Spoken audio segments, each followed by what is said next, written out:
When you walk into the local bike shop and you see 1,000 tools on the wall, do you feel a little bit overwhelmed? Well, in today's video, I wanted to show you the 5 tools that you need to have in your home workshop. Now, I'm going to be honest here. The reason that we're making this video is there are 1,000 different tools that you can buy, and half of the tools here are the sort of thing that you're only going to use once. So you might not really need to buy it. You can take it to the local bike shop for specifically that job, which is exactly why we're making today's video about what tools you actually need at home. Now, if you're sitting here thinking that our workshop looks a little bit messy at the moment, first of all, I agree with you, but that's because we're currently fitting out our brand new bike shop and the workshop is part of that. So we've got mess absolutely everywhere in our bike shop while we're setting up the whole new place. So make sure you click the subscribe button down below because we're going to release a video soon with a whole shop tour of our brand new bike shop. So make sure you click that subscribe button further down below. So without further ado, let's get straight into it. What's the first tool that I'm going to recommend? Well, Allen keys are probably the most common tool that you're going to use on the bike. It does almost every bolt.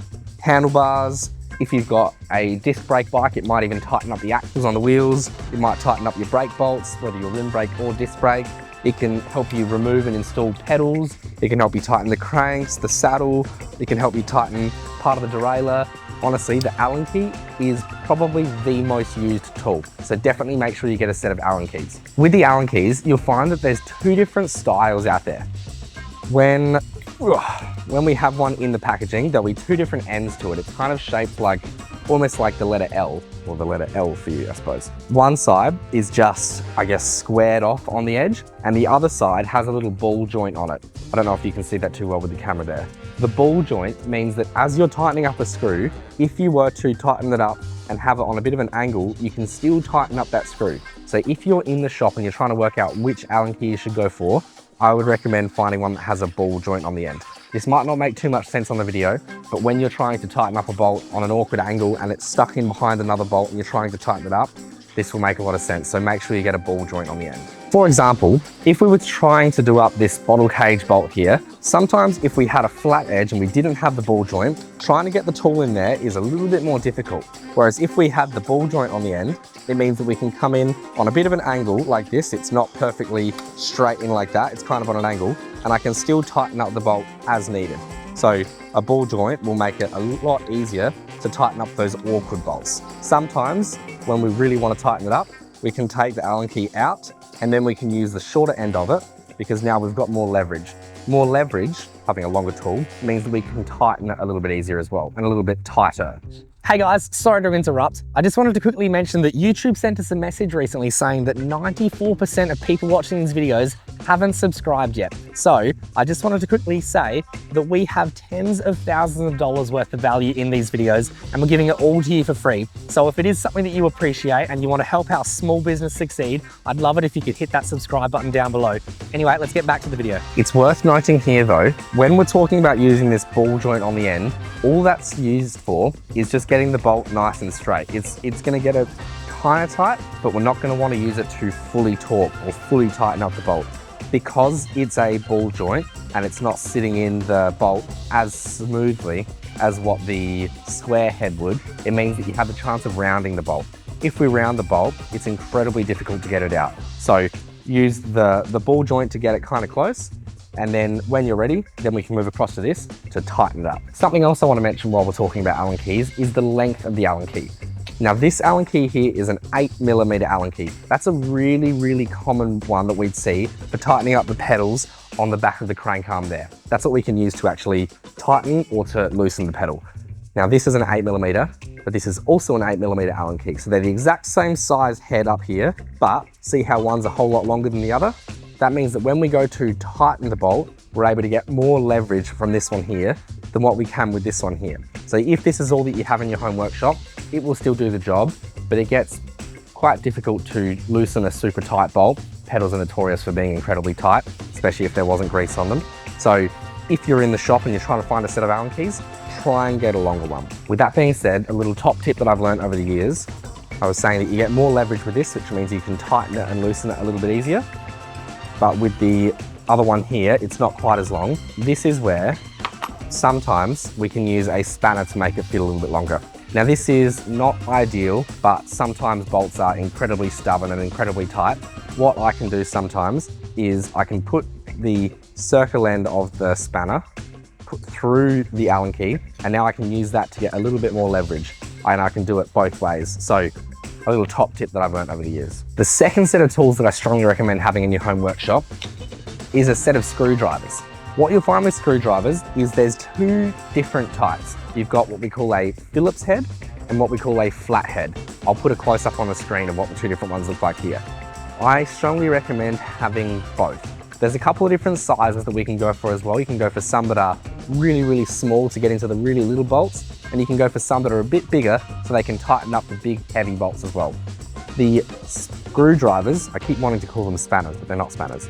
The screwdrivers are going to be the tool that we're going to use when we're adjusting the rear derailleur and the front derailleur. So if you've ever watched this video further back on our YouTube channel about how to adjust the gears on your bike, you've seen me using these tools and you know exactly how to use them. But I'm going to quickly show you on the bike here anyway. So if we're looking at the rear derailleur here, there's 4 different adjustments that we can make on the derailleur. We've got the B tension, the high limit, the low limit, and the barrel adjuster. Of 4 screws here, 3 of them will use the Phillips head screwdriver. So we've got the B tension, so we can tighten up that bolt on top, and that's going to adjust how the derailleur sits in relation to the cassette, as in it's going to move it further away or it's going to move it closer to the cassette, which will adjust how the shifting works. We've got the high limit and the low limit. That's going to adjust how high the derailleur can go and then how low the derailleur can go as well. And then barrel adjuster is one that we're going to do with our hand. But if you want to know how to tune the derailleur properly, you can check out that video further back on the channel. Again, we'll see similar bolts on the front derailleur as well. We've got a high limit and a low limit, but the barrel adjuster is actually a screw that we've got up here, so it's not on the derailleur. But nonetheless, we'll use the same tool. While you're at the shop and you're buying these tools, you may as well grab a flat head screwdriver as well. That's the other type. There's not as many spots on the bike that you'll use this as the Phillips head, but there's still a couple of spots I recommend it. If you have a rim brake bike, like this one here, sometimes we'll use the flathead screwdriver to loosen the brake bolt so you can slide the brake pads out and replace them, which is a consumable part which we will have to replace. So it's a tool worth having. Also, sometimes I use the flathead screwdriver to pry something out. If I'm replacing the handlebar tape, sometimes this little piece here called the bar end is incredibly stubborn. It's very stuck inside the handlebar. So I can put a flathead screwdriver in there and kind of wedge it out so it pops out, and then I can replace it. Now you might already have some of these screwdrivers sitting at home. You might have a Phillips head or a flathead. The reason I'm saying in this video that you want to buy some for your bicycle workshop, for your home workshop, is sometimes the size of the screwdrivers that you need, the size of the bolt, is sometimes a little bit different to what it might have been on maybe your IKEA furniture or your flat pack of some type. Not always, but having the right tool will make it a little bit easier. Also, given the fact that this one's longer and not just simply a piece of metal like the IKEA furniture is, it's got a hand grip. Since it has a hand grip, it means that I can really grip onto it when I need to tighten and loosen. So if you're going to buy something, buy the right set. The third item that I recommend having in the workshop are the biggest tool and probably the smallest tool that you're going to have. They are a floor pump and a tire lever. I'm putting these together because I think they're both talking about the tire and the tube. Let's talk about a tire lever first. A tire lever, which can come in different sizes and different colors and different materials, although it's usually made of plastic, and I'd recommend a plastic one. Having one of these is something that you can even leave in your repair kit underneath your saddlebag. Sorry, in your repair kit underneath your saddle, which is called a saddlebag. So a tire lever is the thing that's going to be able to help you get the tire off.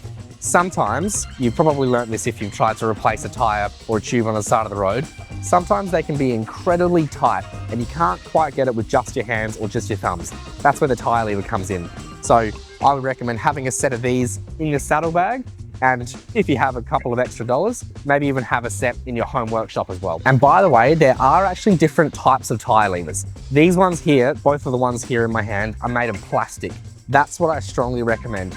If you were to go metal ones, which are a whole lot stronger, you've got more of a chance of scratching or denting the actual rim of the wheel. If you were to dent the wheel, it means that the tire might not be able to sit correctly, which is obviously not what we're trying to do. So definitely get some plastic ones, and most of them will come with a hook on the bottom. The hook might not make much sense until you need it to make sense, but if you're trying to loosen the tire, you're trying to put it into the wheel and then take the tire lever off, you can use this hook to wrap it around a spoke, and then it's not going to fling off somewhere else. So if you needed to use two, you can put one on, let go of it with your hand, and then use the other one as well. So get plastic tyre levers that have a hook. Also, I keep saying tyre levers, plural, as in more than one. I would recommend having at least 2 tyre levers. The reason I'm saying you want to have more than one is sometimes they do break. I know just last week I was trying to fit a tubeless ready DH casing Maxxis Asseguide tyre, so a big burly downhill mountain bike tyre, onto a guy's wheel, and I broke 3 tyre levers before I got it on. So I needed a 4th tyre lever to be able to get this tyre on. So I'm not saying that you're going to have 4 broken tyre levers or 3 broken tyre levers, but the point I'm getting at is they usually come as a set of more than one, so make sure you get a couple of them. And tied in with the tyre levers, no pun intended, is the floor pump. There's 2 different types of pump you can get. You could even maybe say 3. You can get a little hand pump, which is good. You can get a CO2 canister. A CO2 canister is going to get you out of trouble on the side of the road, but it's a one-time use thing. You don't want to waste a CO2 canister in your workshop. You want to get a floor pump. The reason I say you want to get a floor pump is you can get so much more air per stroke, as in, I don't know how long that is, but you can get that amount of air. Whereas if you had a little hand pump, it might only be that long, which means it's just going to take a whole lot longer to actually pump the tyre up. When we're looking at buying a pump, I strongly recommend making sure that you get a head that can do both different types of valve. You might not know that there's 2 different types of valve, but there are. We've got one called a Presta valve. Some people call it the French valve or the high pressure valve. It's the sort of valve that you see on these racing road bikes, the skinny one. That if you have a mountain bike or a kid's bike or a cheaper bike, you might have what we call a Schrader valve. Some people call it a car valve. Most pumps these days, if you bought them from a bicycle shop, as opposed to Walmart or Costco or Kmart or something like that, most of them can already do both types of head. So it's just something that I'd recommend checking before you actually spend the money. Also, make sure that you get one that has a little gauge. On the pumps here, there will be a little pressure gauge. Every tyre and every width of tyre and every brand of tyre will have different recommended pressures. It's usually about the same if you're on a racing road bike, and then it's the same if you're on a mountain bike. It's usually about the same, but sometimes it's good to have a pressure gauge so you know exactly how hard the tyre is. And while I'm talking about the type of pump, if you have a tubeless bike and you have to pump the tyre up from completely flat, you've replaced the tyre, if you've tried to pump the tubeless tyre up before, you already know that it's incredibly difficult. And that's where one of these pumps can come in handy. This is, they call it the flash charger. It's like a tubeless ready pump. What we do here is we pump the air into this canister here. We pump it into that canister and we pump it up quite a lot. And then we have a lever here. And as soon as we open this lever, all the air is going to come out quite quickly.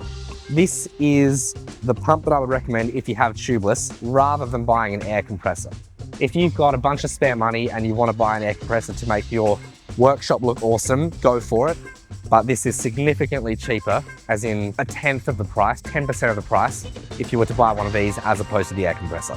So once you've got your tyre levers and your pump, if you're wondering how do I actually change the tube or how do I replace the tyre on the bike, you can check out this video further back in our channel. The 4th tool that I strongly recommend having in your home workshop is a chain checker tool. They can come in a couple of different sizes. This is kind of what they usually look like.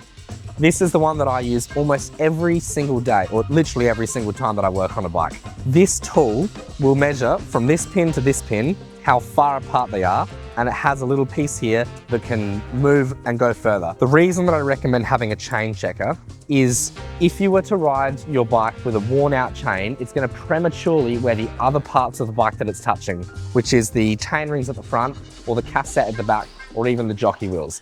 If we were to wear those parts out faster than we need to, it means we're going to have to spend money faster than we need to.